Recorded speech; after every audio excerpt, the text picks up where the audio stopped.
Sveiki, šiandien pakalbėsiu apie maskingą. Tai, manau, yra labai svarbi pamoka, kadangi kiekvienas, kas jau pradėjot redaguoti nuotraukas, greičiausiai pastebėjot, jog būna situacijų, kada neįmanoma suredaguoti nuotraukos norimai naudojant tuos bazinius nustatymus, nes visada nuotraukose yra tamsios vietos, yra šviesios vietos ir tarp jų kontrastas atsiranda per daug didelis ir jų subalansuoti tiesiog neįmanoma, būtent nenaudojant masking opcijų, ir apie jas būtent šioje pamokoje ir papasakosiu, kaip iš tokios nuotraukos gauti tokią nuotrauką. Ir iš tiesų tai nėra labai sudėtinga, kadangi patys principai yra pakankamai elementarūs, gal tiesiog reiktų šiek tiek pasipraktikavus žinoti keletą niuansų, bet tai yra lengva pamoka, kuri garantuoju, kad suteiks labai didelį rezultatą. Ir tai, kad pradžiai nesigaudavo galbūt suredaguoti nuotraukų taip, kad jums patiktų, tai manau, po šitos pamokos turėtų gautis žymiai geriau. Ir šią pamoką rekomenduoju naudoti Adobe Bridge programą, kurią aš pristačiau praeitos pamokos metu. Ją galite pasižiūrėti paspaudę ant šio video arba radę mano YouTube kanale, kadangi mes atitinkamai darydami darbus per Adobe Bridge programą turėsime opciją labai patogiai išsaugoti mūsų atliktas korekcijas, nustatymus, ir bet kada prie jų galima bus sugrįžti kažką, jeigu norėsit pakeisti. Lygiai taip pat galima, naudojant ir Photoshop programą ar net ir tą pačią Lightroom programą, atlikti tą patį masking veiksmą, tik kad, tarkim, Photoshop programoje yra sudėtingiau ir reikalauja papildomų žingsnių išsaugoti atlikto darbo nustatymus, kad galėtumėt paskui prie jų sugrįžti. Lightroom programai tai yra labai panašiai kaip Adobe Bridge, jūs bet kada galėsite pakeisti kažką naujo, jeigu matysite atsiras poreikis paredaguoti. Taigi, atsidarius šią nuotrauką per kamerą RAW mes matome vaizdą, jog mūsų modelio veidas yra šešėlyje, aplink esantys objektai kaip esantys lapai ar apranga, jinai yra labai ryški, ir tarkim, darant bendrai korekciją su šešėlio išėmimu ir kontrasto padidinimu, mes gausime tiesiog efektą, kai tiek lapai, tiek apačioje esanti vieta, kur balta apranga, jinai vis tiek ryškėja ir atsiranda labai stipri konkurencija su modelio veidu.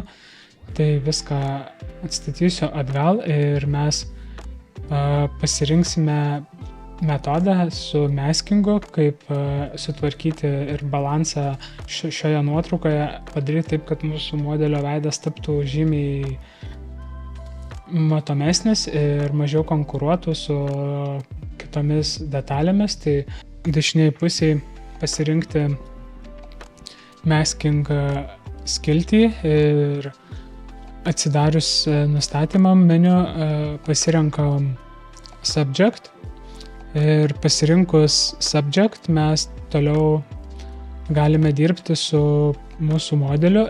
Jis automatiškai pažymėjo visą modelio kūną, bet kaip ir minėjau, kadangi apranga yra labai balta ir šviesi, mes tiesiog norime dirbti tik su veidu, tai mums reiktų atžymėti pažymėtą šiuo atveju kūną, tiesiog paspausti subtract, pasirinkti brush įrankį, kadangi su juo tikrai patogu dirbti šioje situacijoje. Atkreipkite dėmesį, atsidarius brush nustatymam, kur yra flow ir density nustatymai, juos rekomenduoju pasikelt, tam, kad atžymint daug sklandžiau vyktų procesas, nes priešingo atveju gali būti, kad jūs bandysite šioje vietoje daryti atžymėjimą ir nieks nesikeis, tai dėl to, kad bus flow ir density per daug maži nustatymai nustatyti, mes taip visai nesudėtingai nuimam žymėjimą nuo aprangos ir dabar, kadangi liko daugiau mažiau pažymėtas tik veidas ir plaukai, galim apačioj, kur yra light, su šešėliais bandyti šiek tiek jau išimti to šešėlio, reguliuoti kažkiek ir highlightus ir visada, kai padarom bet kokią korekciją su kauke, šalia jos yra akytė, mes galim išjungti, įjungti ir palyginti prieš ir po. Sekantis dalykas, kaip ir minėjau, tai yra dar lapai ir apranga, ką irgi reiktų bandyti subalansuoti. Tai tarkim, jeigu grįšim prie aprangos vėliau, tai dabar lapus, norint sumažinti jų šviesumą, įsikviečiam naują papildomą į kaukę, paspausdami mėlyną pliusą ir pasirenkam linear gradient įrankį ir ką jis įleidžia, tai nuo visiškai nuotraukos krašto rekomenduoju net už nuotraukos ribų paspausti ir tempt. Yra toks linijinis gradientas, jisai eis tiesia linija per visą norimą pasirinktą kraštą. Nebijokit, jeigu kažkiek užeina ant modelio, kadangi tai yra gradientas ir ties pabaiga jau jo intensyvumas yra visiškai sumažėjęs. Mums labai svarbi šita vieta, tai yra lapai, kad jie būtų pilnai pažymėti ir tada mes galim, kontroliuojant šiuo atveju highlights ir šešėlius, sumažinti intensyvumą būtent ties šią vietą lapų ir sumažinant gaunam tokį efektą, kai jų šviesa jau tampa mažiau atkreipianti dėmesį ir labiau išryškėja mūsų modelio veidas. Sekantis dalykas, prie ko eisime, tai yra, kaip ir minėjau, esantis striukė, apranga.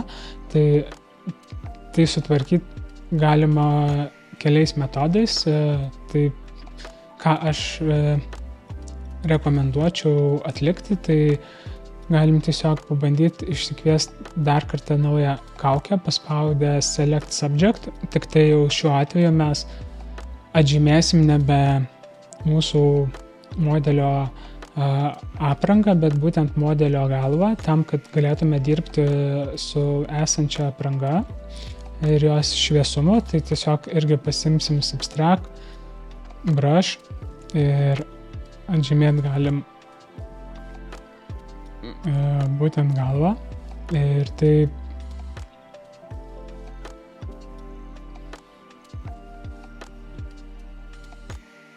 leis mums labai nesudėtingai dirbti toliau su jo apranga ir sumažinant highlightus, sumažinant šiek tiek šešėlius, mes galim kontroliuoti visą šviesumą. Toliau bet kada galim, jeigu matom, kad atsiranda poreikis grįžti prie veido, mes galim paspausti veidą, jį toliau irgi atitinkamai kontroliuoti, daryti nustatymus šviesumo, tamsumo ir kadangi jau visi šitie trys mūsų pažymėti kaukėmis objektai, mes kiekvieną individualiai galime pagal situaciją kontroliuoti ir kur yra akytė, kuri apima visus mūsų sukurtus kaukės sluoksnius, mes galim įjungti arba paspaudus įjungti, atleidus pasižiūrėti skirtumą, kaip yra prieš korekcijas, po korekcijų ir faktas, jog dabar matosi veidas žymiai geriau, kadangi esantis kiti objektai jie tapo šiek tiek tamsesni ir tas balansavimas yra iš tiesų labai delikatus dalykas, gali iš karto gal ir nesigauti norimas rezultatas, bet iš tiesų tai nėra sudėtinga. Manau, pasipraktikavus su keliom nuotraukom, net patys nustebsit, koks gali būti rezultatas, ką galima įgyvendinti iš tokių kartais kadrų, kur atrodo jau visiškai jie nesutvarkomi arba neišeis jau niekaip kitaip jų suredaguoti. Bent šiuo principu jūs tikrai galėsite padaryti labai didelį skirtumą. Ir parodysiu gal dar vieną tokį kadrą, kur tikrai, kaip ir minėjau, yra toks kraštutinumas, kur labai atrodo sudėtinga situacija, bet įmanoma visiškai pakeisti šviesumo balansus ir visai turėti neblogą kadrą. Tai dabar pabaigiant dar su šiuo modeliu, tai ką galima padaryti, tai du dalykai. Jeigu paspausim tiesiog done, tai mūsų šitie nustatymai liks išsaugoti Bridge platformoje ir bet kada galėsim sugrįžti. O jeigu norim išsaugoti kaip nuotrauką, kaip JPEG nuotrauką, tai galim padaryti arba tiesiai iš Camera Raw lango paspaudę ant 3 taškelių įsiskleidus meniu, pasirinkę Save Image ir nusistatę vietą, kur norit įsisaugot, Select Folder pasirinkę ir nusistatę, aišku, formatą JPEG, galima išsisaugot šią nuotrauką, paspaudus Save, arba jeigu prisimenat praeitą pamoką, tai bet kada galima per Bridge programą paspaudus dešinį mygtuką ir pasirinkus Exportu ir Custom Export atlikti išsaugojimą. Tai sekantis kadras, apie kurį minėjau, tai yra šis. Mes galim atsidaryti taip pat į Camera Raw aplinkoje ir jisai iš tiesų toks kadras, kur gana sudėtinga kažką padaryti tiesiog naudojant bazinius nustatymus. Tai pirmas dalykas, aišku, mes norime jį ištiesinti, tai tą padaryti yra nesudėtinga. Pasirenkam crop įrankį ir atsidarius crop įrankį galim jį ištiesinti ir paspaudus Enter patvirtinti. Jeigu matom, kad dar kažkiek patvirtinus likę noro jį pakreipti, bet kada galime vėl jį įsijungti ir tada dar šiek tiek galim pakreipti ir vėl Enter ir sekantis žingsnis, tai aišku, jau eisim tiesiai į Mask skiltį. Tai kas čia yra, tai pirmas dalykas tai yra mūsų modelis, jisai šešėlis ant jo labai stiprus, ypač ant veido dėl kepurės ir už jo esantis pastatas jisai taip pat labai ryškus. Tai ką galim padaryti, tai šiuo atveju pasirinkti subject ir mūsų subject buvo parinktas kaip ir kartu ir su už nugaros esančia pastato dalimi. Tai kaip ir minėjau, tą nesudėtingai galim padaryti, tai tiesiog paspaudžia subtract, tai reiškia atimti ir pasirinkę brush įrankį, būtent tą dalį galim visiškai išimti iš pasirinkimo, tam, kad būtų mūsų pasirinktas tik tai modelis.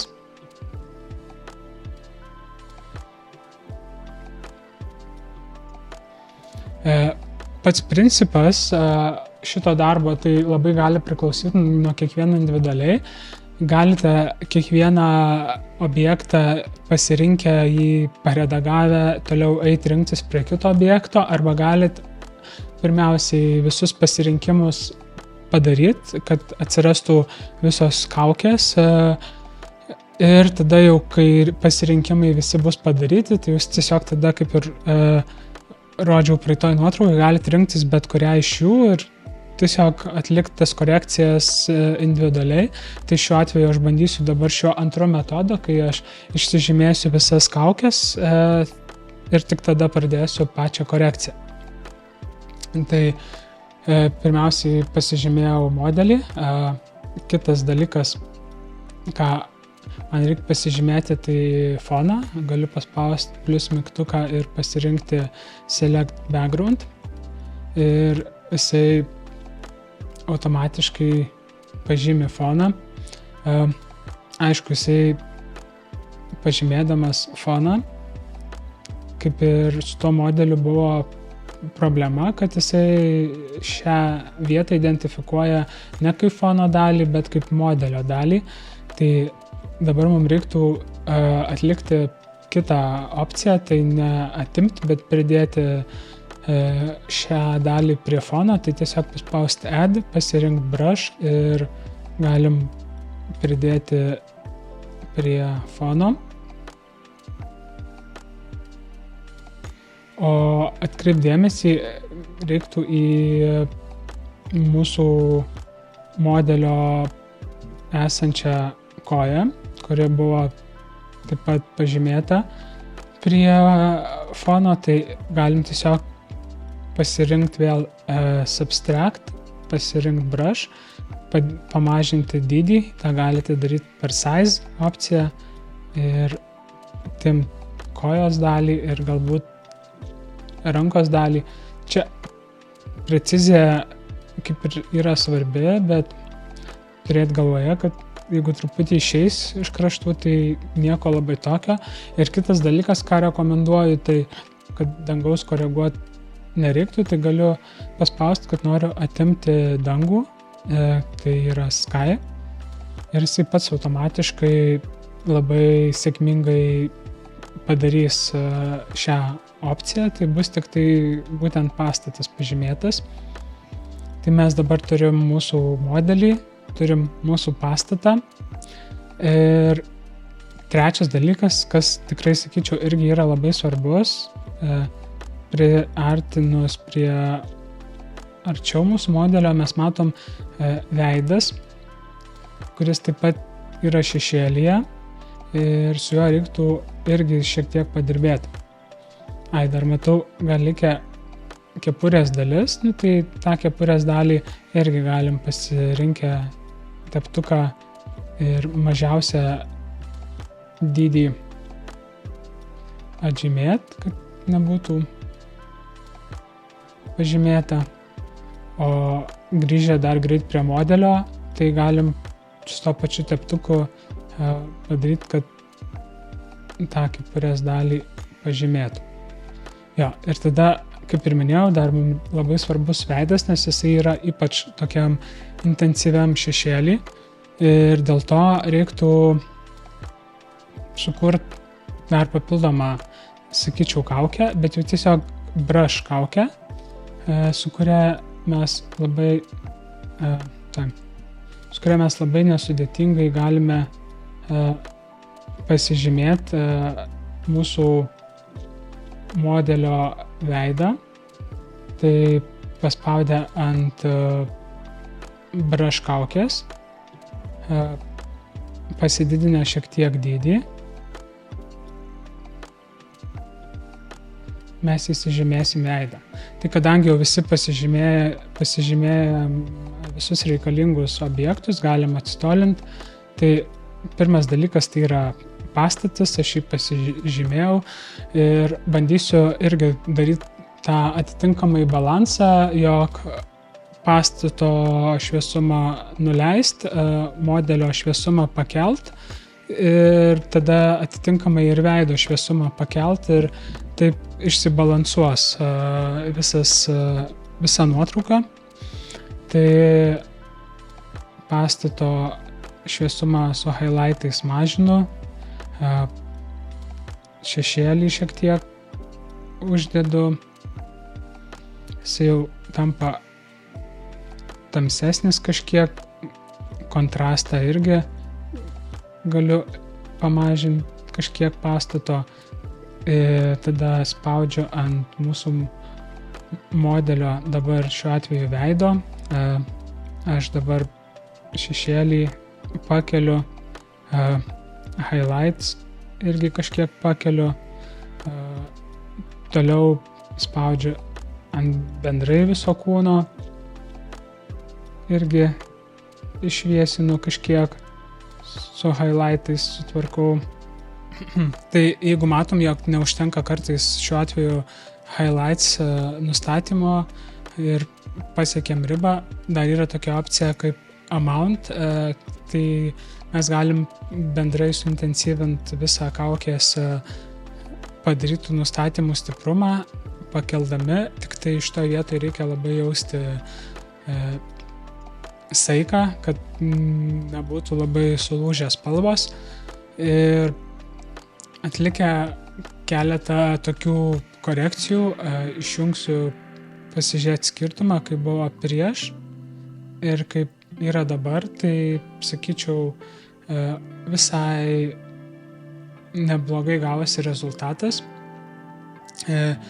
Šiuos nustatymus, balansus iš tiesų, kaip ir minėjau, reikia labai pajausti, kiek